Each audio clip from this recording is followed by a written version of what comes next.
آج کل نمبر کا بڑا چلن ہے، نمبر بتاؤ، نمبر لے، نمبر بھائی 3592 3592۔ حضرت معاذ کو جب اللہ کے رسول علیہ السلام نے یمن بھیجا، لما اراد ان یبعث معاذا الى الیمن، سرکار نے جب معاذ کو یمن بھیجنے کا ارادہ کیا تو کیا پوچھا، کیف تقضی اذا عرض لك قضاء، اے معاذ جب تو یمن جائے گا معلم بن کر، امیر بن کر، قرآن و سنت کا داعی بن کر، تیرے سامنے مسئلے آئیں گے تو تو مسئلوں کو کیسے حل کرے گا؟ رابوری کے سنی مسلمانوں خوب جی لگا کر سنو، آن لائن سننے والے بھائیوں کان لگا کر سنو، اور میرے نئے نئے غیر مقلد بننے والے بچوں تحقیق کے چکر میں سنو۔ اللہ کے نبی معاذ سے کہہ رہے کہ میں تجھے یمن بھیج رہا ہوں۔ سرکار کی عادت تھی جب کسی کو کہیں بھیجتے تو اسے گھوڑے پر بٹھاتے، خود پیدل چلتے اور مدینے کے باہر تک چھوڑتے اور جاتے جاتے نصیحت کرتے۔ سرکار نے پوچھا، اے معاذ تو کیسے فیصلہ کرے گا؟ حضرت معاذ بن جبل کہتے ہیں، اقضی بکتاب اللہ، اے اللہ کے رسول میں اللہ کی کتاب سے فیصلہ کروں گا،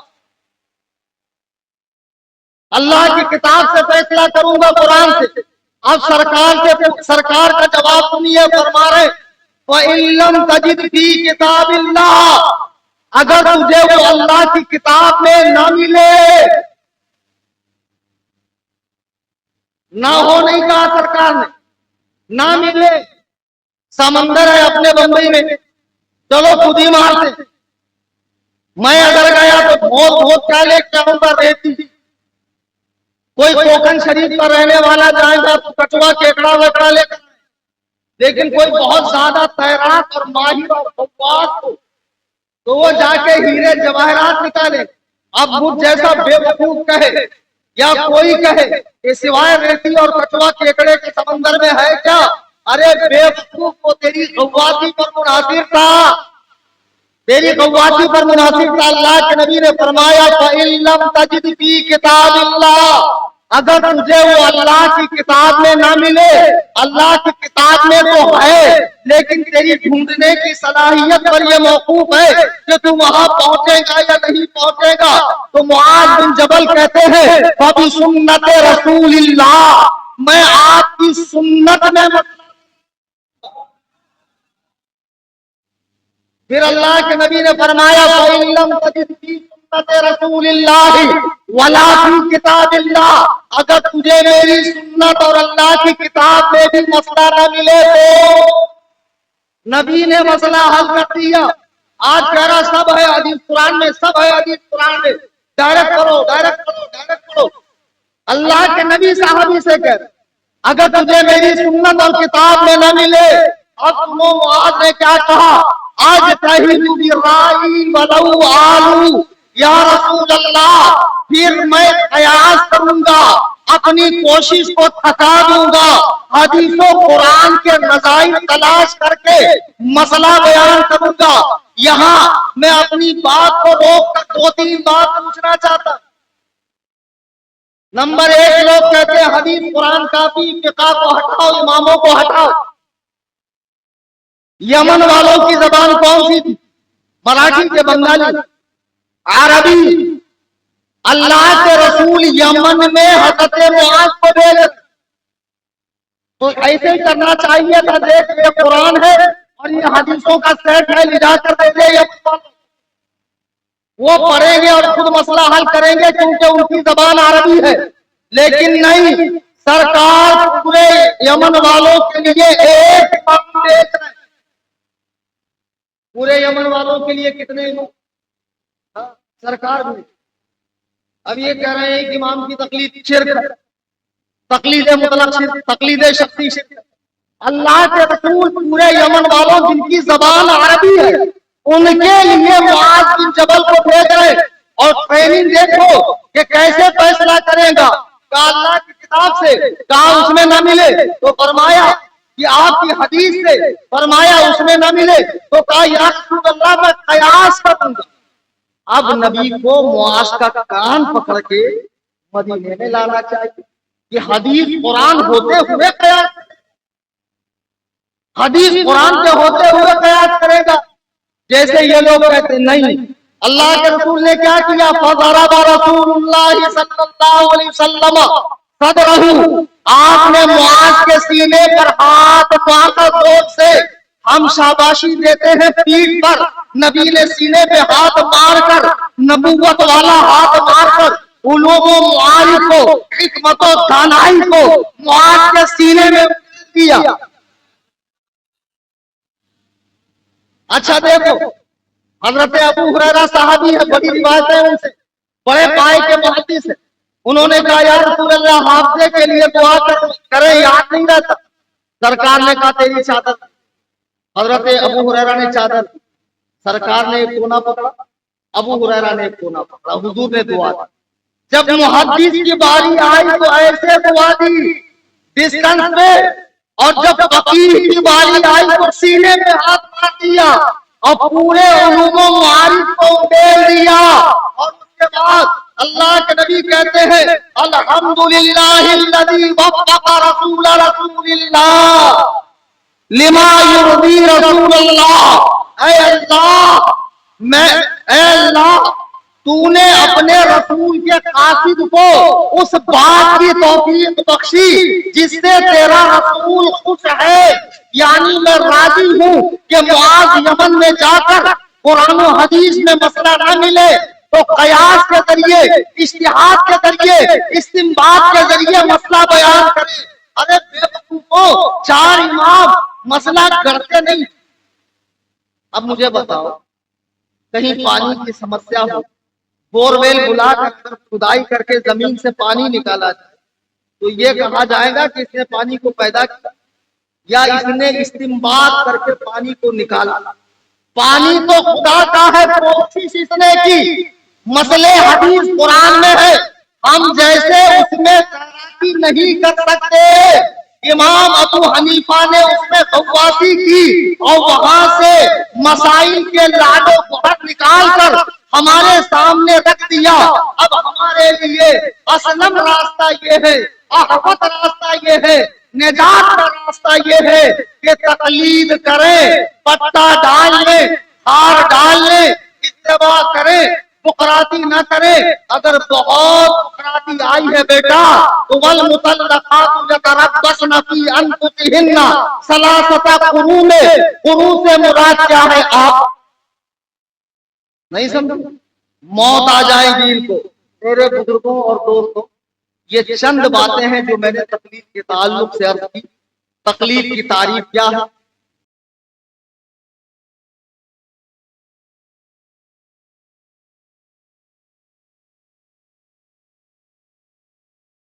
تقلید کرتے ہیں تو اپنے امام کو 100% رائٹ اور دوسرے امام کو رانگ نہیں کہتے، ہم چاروں کو حق دیتے۔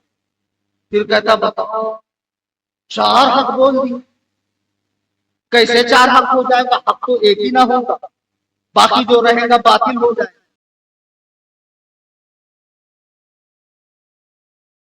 گا۔ لے کے حضور تک سوالات کم و بیش انبیاء تشریف لائے نا، سب حق پر آئے یا کوئی باطل پر بھی آئے؟ تو حق ایک سے زیادہ نہیں ہو سکتا، یہ کہہ رہا تھا ایک ہی ہو سکتا۔ کعبے میں آپ جائیں، چاروں کونے پہ لوگ نماز پڑھتے ہیں، تو ان میں سے کون سے سائڈ والوں کی نماز؟ آپ کہیں گے سب کی ہو، چاروں حق۔ آسمان سے جتنی کتابیں اتری سب حق ہے کہ کتنا حق بھی؟ یہ کتنا بڑا پاگل ہے بتاؤ، سمجھتا کچھ نہیں ہے۔ اب بقراتی مار مار کے گاڑا گاڑا عین قاف نکال کے سعودیہ جا کر، سعودیہ جاتا ہے بیچارہ، بلاتے ہیں اس کو ڈراوری کے کام کے لیے اور ڈھکیل دیتے ہیں جنگل کے اندر اونٹ چرانے کے لیے، اور وہاں جو کفیل ہوتا ہے اپنی پوشیدہ کتابیں اٹھا کے دے دیتا ہے۔ اب یہ اونٹ کے ساتھ آپ کر کے کچھ عربی پڑھ کے کچھ لغت سے نکال کے کچھ انٹرنیٹ سے نکال کے جوڑ جاڑ کے محدث بن جاتا ہے۔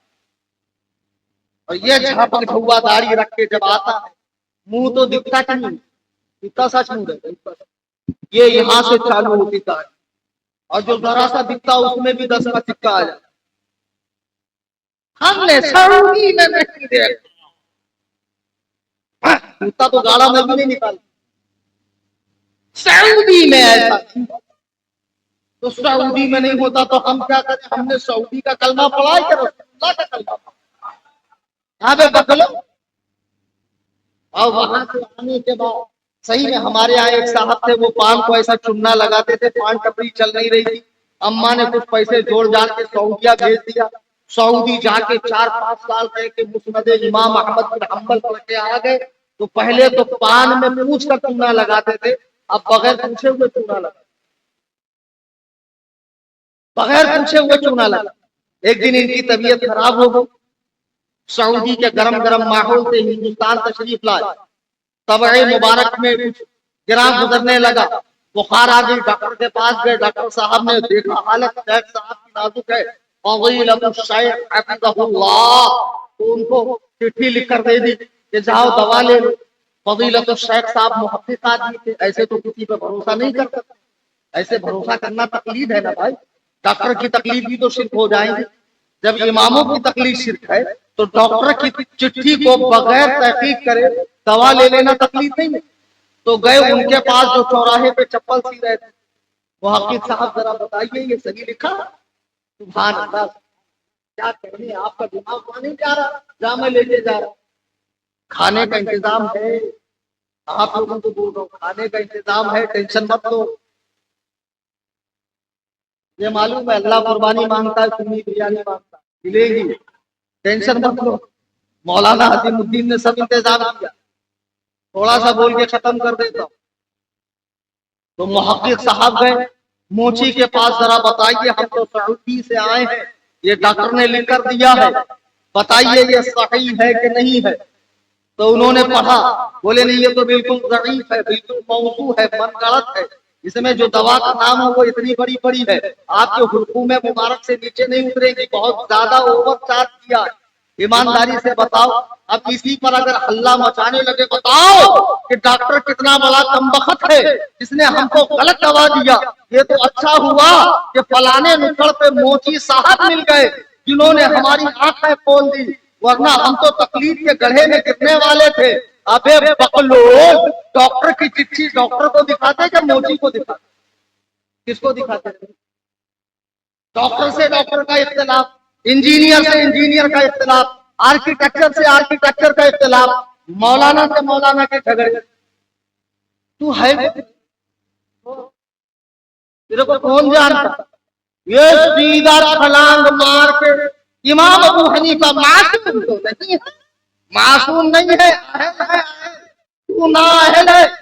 مسجد میں دیکھے نہیں، عشاء میں ایک امام باقی مقتدی، تیسرا تھا فتنہ، جس کو امام پسند نہیں ہے تو وہ نماز نہیں پڑھتا، فتنہ پھیلاتا، ایک مرد ایک عورت، تیسرا کیا آپ کو معلوم، ایک مجتہد ایک مقلد۔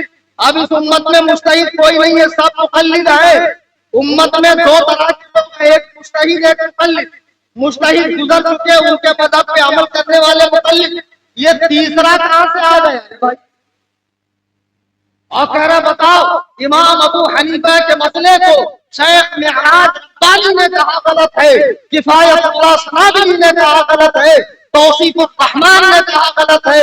یہ تو ایسے ہی ہے جیسے ڈاکٹر کی چٹھی کو موچی دلال موچی چیک کرے اور غلط کہے، تو اس معاملے میں موچی کی رائے کو ٹھکرا دیا جائے گا۔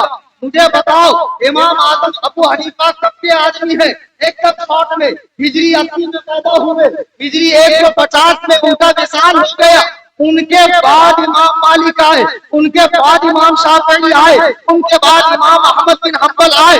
اگر انہوں نے مسئلہ غلط بیان کیا تھا تو امام مالک نے آبجیکشن کیوں نہیں اٹھایا؟ امام شافعی نے آبجیکشن کیوں نہیں اٹھایا؟ امام احمد بن حنبل نے آبجیکشن کیوں نہیں اٹھایا؟ یہ تینوں نے آبجیکشن نہیں اٹھایا، مطلب اوکے ڈن، 100% صحیح۔ 14 صدیوں کے بعد یہ سڑیلے منہ کا امام اعظم کے مسئلوں کو غلط کہہ رہا ہے۔ ارے بے وقوف، مجتہد کے مسئلے کو مجتہد غلط کہے گا، نااہل غلط نہیں کہے گا۔ باتیں بہت، لیکن جتنی بات ہے اتنا وقت نہیں ہے۔ لوگ بیچارے کب سے کھڑے ہوئے، اللہ تعالیٰ ان کے بازوؤں میں، ان کے پیروں میں قوت عطا فرمائے، جو اتنی دیر کھڑے رہ کر انہوں نے سماعت کیا۔ ایک ہمارے مفتی صاحب فرما رہے ہیں رفع یدین کا مسئلہ پوچھنا. دیکھیے رفع یدین پوری امت کے نزدیک نماز کے شروع میں، وتر میں اور عیدین کی نماز، اس کے علاوہ جتنے رفع یدین ہیں منسوخ. حدیث ہے، میں نے کہا نا حدیث ایسا نہیں، حدیث موجود. اب جو کہتے ہیں کہ ہمارے پاس رفع یدین کی حدیث ہے، ارے بھائی آپ کے پاس 1200 حدیث ہے، ایک دو حدیث نہیں، بس ایک حدیث ایسی لاؤ اور رفع یدین کرو. ورنہ یہاں بورڈ لگا دیجئے کہ شافعی کے علاوہ اگر کوئی رفع یدین کرے گا تو اس کو اجازت. دلیل دے رفع یدین. سنی شافعی ان کے علاوہ اگر کوئی رفع یدین کرے گا تو اس کی رفع یدین کرنا ہے تو دلیل لاؤ. حدیث تو تم لا رہے، جو ہم کہہ رہے ہیں وہ حدیث صحیح، صریح، غیر معارض اور مرفوع، جس میں یہ چار بات. اور آمنہ کے لال نے دنیا میں جو آخری نماز پڑھی ہے وہ رفع یدین والی تھی. آپ قیامت کی صبح تک حدیث لے کر آؤ میں رفع یدین. سرکار نے کیا یہ مت دکھاؤ، کرنا یہ دلیل نہیں. ورنہ میں آپ کو بتاؤں بخاری میں 4 حدیثیں سرکار نے کھڑے ہو کر کی جاتی. یہ سرکار نے کیا لیکن یہ سنت نہیں، یہ ضرورت ہے. سرکار کے کچھ کام ضرورتاً ہوتے تھے، کچھ کام عادتاً. ہم کو سرکار کی عادت کو اپنانا. من تمسک بسنتی عند فساد امتی فلہ اجر مئات شہید. جو فساد امت کے وقت میری سنت سے تمسک کرے گا اسے 100 شہیدوں کا ثواب ہے. سرکار نے وضو کے بعد اپنی ازواج کے بوسے بھی لیے ہیں، حالت روزہ میں بھی بوسہ لیا ہے. دیکھو یہ بھی سرکار نے کیا لیکن یہ سنت نہیں ہے، حدیث ہے. ہم اسی حدیث کو مانیں گے جو سنت. آپ حدیث مت لاؤ، وہ حدیث سنت ہے کہ یہ رفع یدین سرکار نے اگر پوری زندگی کیا اور آخری نماز میں چھوڑ دیا تو یہ اس کے منسوخ ہونے کے لیے کافی ہے. سرکار نے بہت سے کام ایسے کیے شروع میں جو بعد میں دھیرے دھیرے ختم ہو گئے. انہی میں سے ایک رفع یدین ہے. صحیح مسلم کی حدیث ہے حضرت جابر بن سمرہ کی کہ اللہ کے نبی نے جب انہیں رفع یدین کرتے دیکھا کأنہا اذناب خیل شوخ اسکنوا فی الصلاۃ. نبی نے فرمایا کیا بات ہے، میں تمہیں نماز میں بتکے ہوئے گھوڑوں کی طرح ہاتھ اٹھا کے دیکھ رہا ہوں. خبردار نماز میں سکون اختیار کرو. رفع یدین نماز کے سکون کو برباد کرتا ہے. رفع یدین منسوخ ہے. ہاں شافعی بن کے کرو ایک مجتہد کی پیروی میں تو جائز ہے.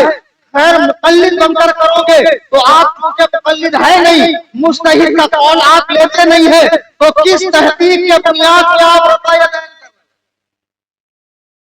اگر آپ کے پاس رفع یدین کی حدیث ہے تو دیکھو میں بیٹھا صحیح، صریح، غیر معارض اور مرفوع حدیث لے کر آؤ کہ حضور نے آخری نماز جو پڑھی ہے آمنہ کے لعل نے، جس سے رفع یدین کا دوام ثابت ہو جائے. اگر نبی نے آخری نماز رفع یدین والی نہیں پڑھی تو رفع یدین منسوخ ہے، منسوخ ہے، منسوخ. اب کل کو کوئی حدیث لائے، دیکھو بخاری کی حدیث ہے، مسلم کی حدیث ہے، اللہ کے رسول رفع یدین کرتے تھے. اسے ایک حدیث آپ اور دکھائیں. کون سی حدیث معلوم؟ رفع یدین عند السجود. میرے پاس ٹوٹل 11 صحیح حدیث ہے جس کو ناصر الدین البانی نے صحیح. کیوں نہیں کرتے آپ؟ اس کا منسوخ ہونا دکھاؤ. سجدوں کے بیچ میں رفع یدین حدیث سے ثابت اور صحیح حدیث سے ثابت. آپ جس دلیل سے اس کو منسوخ مانتے ہیں اسی دلیل سے ہم اس کو. اب کہیں گے مولانا منسوخ دکھاؤ. ایک کام کرو، جب صبح اٹھنا تو جا کے دکان پہ ڈھیر سارا سامان لے لینا کرانے اور نکال کے دے دینا اس کو پرانا والا 1000 کا نوٹ. وہ کہیں گا ارے بے وقوف آدمی اتنا سارا مال لیا ہے، 100 روپے دے، 500 روپے دے، یہ 1000 روپے کہاں دے؟ تو آپ وہاں منہ دوری کرنا. کیا یہ ہندوستانی نوٹ نہیں ہے؟ کیا اس پہ ریزرو بینک نہیں لکھا ہوا ہے؟ کیا اس پہ گورنر کی سائن نہیں ہے؟ کیا اس پہ انڈیا کی 15 بھاشا نہیں ہے؟ وہ کہیں گا میرے بھائی سب ہے لیکن یہ منسوخ ہے. پھر آپ کہنا نہیں اس پہ لکھا کہاں منسوخ لکھا؟ اس پر دکھا کر لی وہ کہیں گا ابے بکلول آدمی میرے علاوہ کسی کے پاس جا وہ نہیں لے گا، تو ملک کا مارکیٹ جسے لینا بند کر دے یہ اس کے منسوخ ہونے کی دلیل ہے۔ جس کو مجتہد نے نہیں لیا امام اعظم ابو حنیفہ نے، جو اتنے بڑے فقیہ ہیں محدث ہیں اور جن کے پاس 5 لاکھ حدیثیں ہیں، جن کے شاگردوں کے شاگرد امام بخاری کے دادا استاد ہیں اور استاد ہیں، جب انہوں نے نہیں لیا تو یہ اس کے منسوخ ہونے کے لیے کافی ہے۔ آپ کو رفع دین کا شوق ہے، میری کتاب تحقیق رفع دین پڑھیے، میں نے ان کی دلیلوں کا بھی اس میں آپریشن کیا ہے۔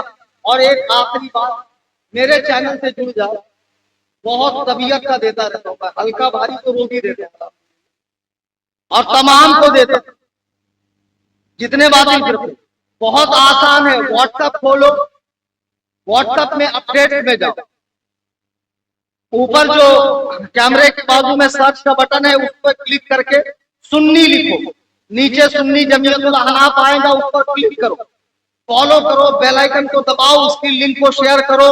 کل سے میں تراویح کے 20 رکعات ہونے پر اس میں آرٹیکل بھیجنے والا، عالموں سے جڑو، عالموں سے، عالموں کے گروپ فالو کرو، انسٹا پر، ایف بی پر، یوٹیوب پر، واٹس ایپ پر، غیر عالم کے چینل وغیرہ میں فالو کرو، اور زیادہ نعت خوانوں کو بھی فالو مت کیا کرو۔ نعت خوانی اچھی بات ہے، ایمان سلامت نہیں رہے گا، دلیل نہیں ملے گی۔ نعت خوانوں کے لیے علماء کی ڈیٹ چینج کرنے والے، ذرا مجھے بتاؤ، اگر اس مجلس میں کھڑے ہو کر کوئی غیر مقلد پوچھے تقلید کی دلیل دو، نعت خواں دے گا کہ عالم دے گا؟ عالم دے گا نا۔ نعت خوانی ہمارے لیے، سنیوں کے لیے باطل اس سے قائم نہیں ہوتا، اس سے دلیل نہیں مل جاتی ہے۔ نبی کے علم غیب کی، نبی کے حاضر و ناظر ہونے کی، نبی کے حیات النبی ہونے کی، نبی کے اختیارات کی، اولیاء کے تصرفات کی، ائمہ دین کے تقلید کی، اس سے دلیل نہیں ملتی ہے۔ علماء کو نیگلیکٹ کرنے والے، علماء سے جڑو، خدا کی قسم علماء سے جڑنے میں آپ کے ایمان کی سلامتی ہے، عافیت ہے۔ واٹس ایپ پہ میرا چینل ضرور فالو کریں، تراویح کے 20 رکعات ہونے پر میں اتنی دلیلیں پیش کروں گا کہ پوری جماعت غیر مقلدیت اس کا بوجھا نہیں اٹھا سکے گی، انشاءاللہ ثم انشاءاللہ۔ دوران تقریر حدیث پاک کے الفاظ بولنے میں، کوئی واقعہ نقل کرنے میں مجھ سے کوئی خطا، غلطی، لغزش ہوئی ہو، میں تمام حاضرین سامعین کے سامنے اللہ رب العزت کی بارگاہ میں توبہ کرتا ہوں، استغفر اللہ ربی من کل ذنب۔ آپ سب واتوب الیہ، آپ سب میرے ساتھ مل کر پڑھیں لا الہ الا اللہ محمد رسول اللہ صلی اللہ تعالی علیہ وسلم۔ شاید کہ اتر جائے تیرے دل میں میری بات، انداز بیاں کرچے بہت شوق نہیں، وما علینا الا اللہ۔ سبحان اللہ۔